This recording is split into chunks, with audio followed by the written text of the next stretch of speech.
हाय, hello, नमस्कार. माझ्या YouTube चॅनलमध्ये तुमचं स्वागत आहे.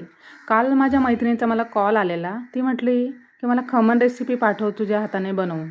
मग मी लगेच घेतलं तयार करायला. बघा, गॅसवर मी हे असं स्टीम करायचं पातेलं ठेवलेलं आहे. स्टीम करायच्या याला असं तेल लावून त्यात ते स्टीम करायला ठेवून दिलेलं आहे. पाहत असाल तुम्ही. त्याचप्रमाणे आपल्याला प्रमाण घ्यायचं आहे 1 वाटी बेसन आणि 1 वाटी रवा. या पद्धतीने मिक्सरच्या भांड्यात आपण हे मिश्रण टाकून घेणार आहोत. फक्त एकाच भांड्याचा वापर करून आपण ही रेसिपी बनवत आहोत, खमण ढोकळा. रवा घेतलाय, थोडे लिंबू पावडर, त्याचप्रमाणे 2-3 चमचे साखर, चवीपुरता मीठ, अर्धा ग्लास पाणी. पाणी थोडं थोडं ॲड करायचं बॅटरप्रमाणे.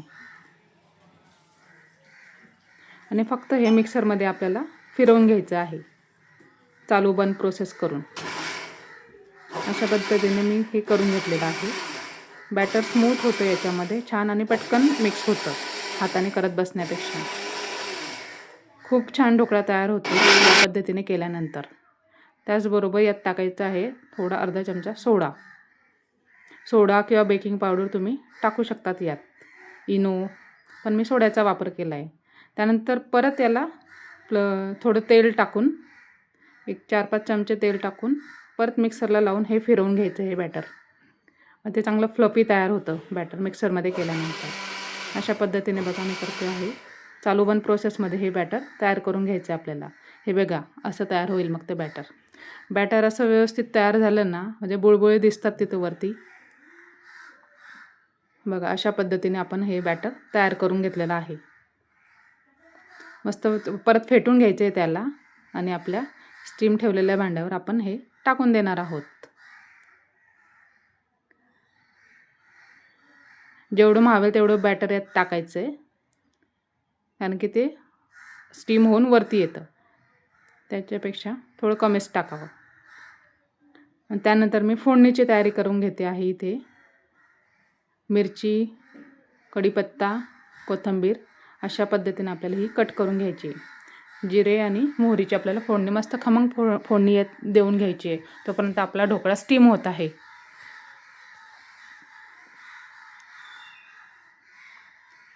बाकी होती कामं ती मी आवरत आहे. इथे कोथिंबीर वगैरे कापून घ्यायची आपल्याला.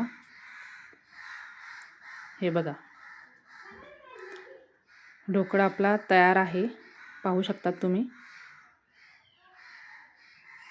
यात आपल्याला आता फोडणी घालायची आहे. फोडणीसाठी थोडं तेल, जिरं, मोहरी,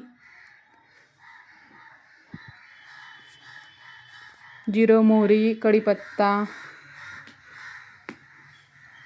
अशा प्रकारची आपल्याला फोडणी बनवून घ्यायची आहे. बघू शकतात तुम्ही.